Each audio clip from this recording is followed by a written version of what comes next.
সারা সপ্তাহের কর্মব্যস্ততার পর শুক্রবার ছুটির একটি দিনে আমরা সবাই চাই একটু রিফ্রেশমেন্ট। প্রিয় দর্শক মণ্ডলী, সপ্তাহের এই দিনটিতে যশোরবাসী কিভাবে উদযাপন করছে আজ আমরা সেই বিষয়টি জানব। এই মুহূর্তে আমি দাঁড়িয়ে আছি বাংলাদেশের সবথেকে প্রাচীন পৌরসভা যশোর পৌরসভার ভেতর। এই পৌরসভার ভেতরে রয়েছে যশোরবাসীর জন্য উন্মুক্ত বিনোদন কেন্দ্র যশোর পৌর পার্ক। তো দর্শক মণ্ডলী, চলুন জেনে নিই কিভাবে এই ছুটির দিনটি যশোরবাসী উদযাপন করছে।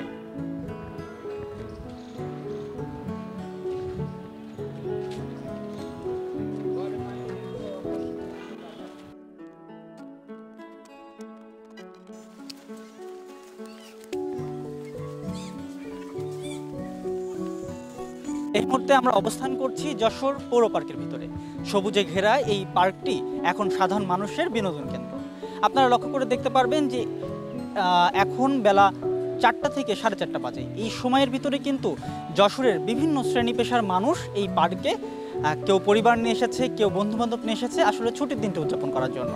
সপ্তাহে সারাদিনের কর্মব্যস্ততা শেষে এই দিনটি কিন্তু যশোরে একদম উন্মুক্ত একটি বিনোদন কেন্দ্র, যেখানে কিছুটা সময় খুব সুন্দরভাবে কাটানো যায়।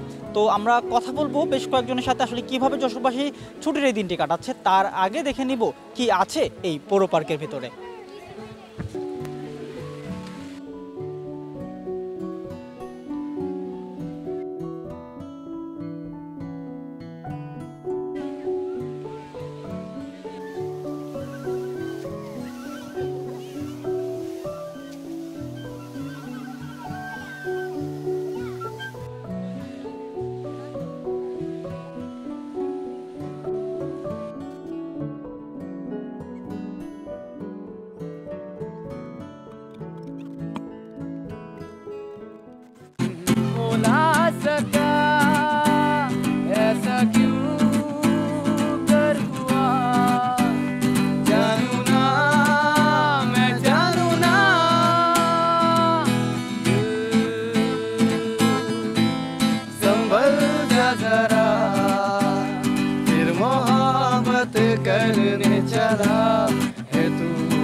অসংখ্য ধন্যবাদ দর্শক মণ্ডলী। আমরা আসলে গান শুনছিলাম। এটি কোনো সাজসজ্জা করা, কোনো খুব দারুণ করে সাজানো কোনো বিষয় না। পুরো পার্কে তারা প্রতি সপ্তাহে ছুটির দিনে আসলে আসেন এভাবে গান গাইতে। তাদের সাথে গান শুনলাম, কথা বললাম, ভালো লাগলো। এখানে যারা অনেক জায়গা থেকে আসেন তারাও আসলে উপভোগ করেন তাদের গান। তাদের মুখ থেকে একটু শুনবো যে আসলে তারা এখানে প্রতি সপ্তাহে গান করেন, সাধারণ মানুষ তাদেরকে কিভাবে দেখেন এবং তাদের কেমন লাগেন, আসলে গানটি তাদের পেশা না নেশা, সব বিষয়ে একটু কথা বলবো।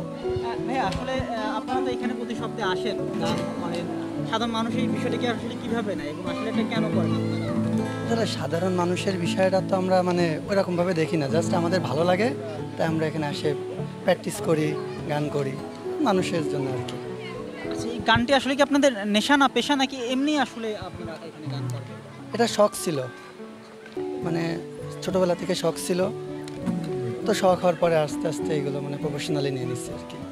আচ্ছা, মূল গানটা তো আসলে আপনি গেয়েছেন, আপনি আসলে কিভাবে গান করেন বা আসলে আপনি আগাগোড়াই গানগুলো করেন? আমি আসলে গান অনেক আগে থেকেই করি। তা আমি এখানে প্রতি শুক্রবার আসি, ঘোরাফেরার জন্য আসি, আর আমার ভাইয়ের সাথে মাঝে মাঝে আসে, তা আমরা একসাথে হই, আমরা একটু মনটা ভালো করার জন্য গান গাই। আর সবাই কেমন নেয় জানি না, আমরা আমাদের মনটা ভালো করার জন্য আসলে গান গাই।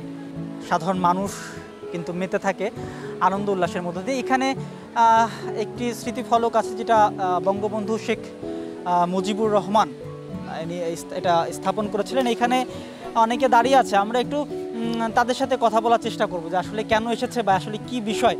আসসালামু আলাইকুম, আপনারা আসলে এখানে কেন এসেছেন এবং সপ্তাহের ছুটির দিন আসলে কিভাবে আমরা ছুটির দিনটা উদযাপন করি? আমরা এখানে এসেছি যশোর, আপনারা জানেন যে যশোর পৌর পার্ক খুব সুন্দর একটা পার্ক, নবনির্মিত সুন্দর একটা পার্ক হয়েছে, সেটা উপভোগ করার জন্য আমরা ফ্যামিলি সবাই এসেছি।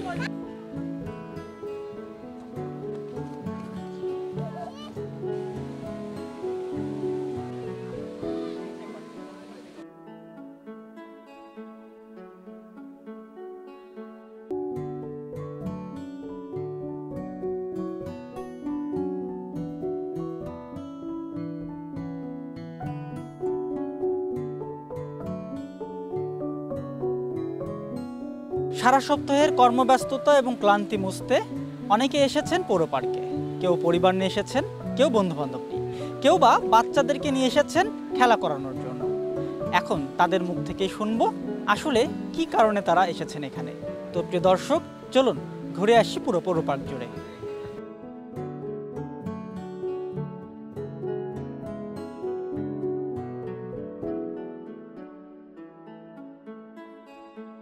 আজকে ছুটির দিনে কেমন কাটছে? এবং পৌর পার্কে খুব ভালো কেন কাটছে। আসছেন? বাচ্চাদের নিয়ে আমি তো প্রায় আসি, শুক্রবারে বিকালে আসাই পরে আমার খুব ভালো লাগে।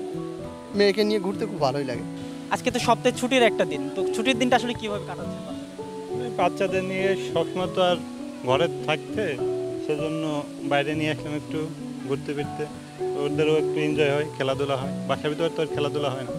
প্রতি সপ্তাহেই আসলে পৌর পার্কে একটি অন্যরকম পরিবেশ তৈরি হয়, তবে আজকে আমরা দেখেছি যে এই জায়গাটি আরেকটি ভিন্ন পরিবেশ। আমরা দেখেছি যে কয়েকজন ছেলে মেয়ে তারা এখানে এসে বাঁশি বাজাচ্ছে এবং চার্লি চ্যাপলিনের মতো পরিবেশ তৈরি করে তারা আসলে পার্কের ভিতরে কিছু একটা করার চেষ্টা করছেন। আমি জানি না যে তারা আসলে কি করার চেষ্টা করছেন, আমি তাদের সাথে একটু কথা বলবো। আমরা দেখতে পাচ্ছি যে এখানে একজন বাঁশি বাজাচ্ছেন এবং অনেকে এই বাঁশির সুরে মোহিত হয়েছে।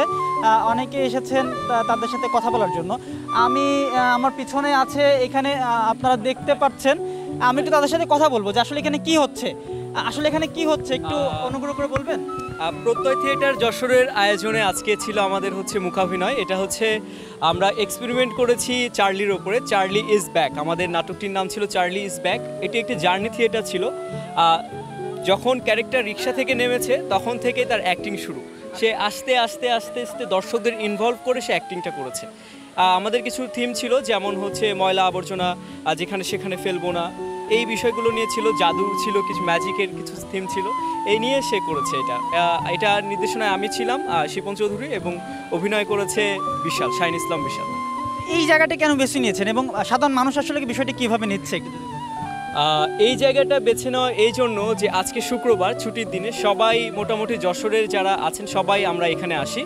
আর এখানে বিশেষ করে ছোট বাচ্চাদের জন্য এটা একটা ভালো একটা জায়গা। মানে এখানে বিকালবেলা আসলে ছোট বাচ্চাদের পাওয়া যায়, আর আমাদের প্রোডাকশনটাও বাচ্চাদেরই জন্যই ছিল, সেই জন্যই এই জায়গাটা বেছে নেওয়া। ধন্যবাদ আপনাকে। আচ্ছা, আপনারা তো এখানে দেখছিলেন যে আসলে কিছু একটা হচ্ছে, কেমন লাগছে? জি, অসাধারণ লাগছে।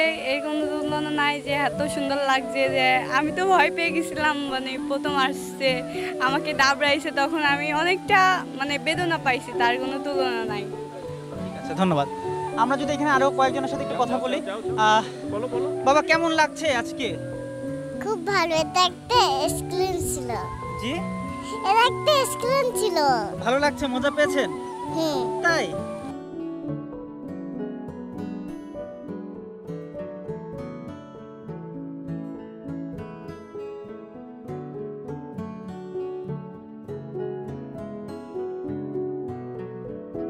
সারা সপ্তাহের কর্মব্যস্ততা এবং ক্লান্তি দূর করতে যশোরবাসী তাই ছুটে আসেন এই পৌর পার্কে।